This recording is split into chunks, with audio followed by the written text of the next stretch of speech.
On this Waymo app tutorial, I'm going to show you how to adjust the temperature, the air, the music, and more right in the Waymo app. So this is pretty cool. This is a new feature on the Waymo app. When I pull up the app, I can click my car. You can see exactly where I'm pointing it to with the arrow. And once I do, this pops up.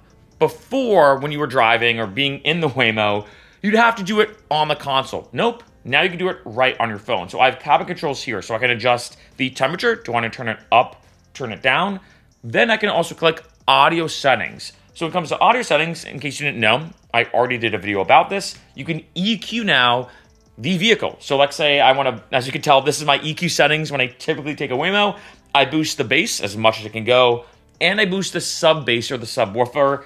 Not gonna lie, the speaker system in the Waymo can bump, and I also want to say, as a side note, in case you didn't know, I'm an EDM producer. So if you want to bump some of my own music, I have my music listed below in the description in terms of my Spotify to listen to my music, and also my YouTube music, because in case you don't know, you can now listen to YouTube music in a Waymo. Going back though, if let's say I want to adjust, let's say the fan, you can see auto right there.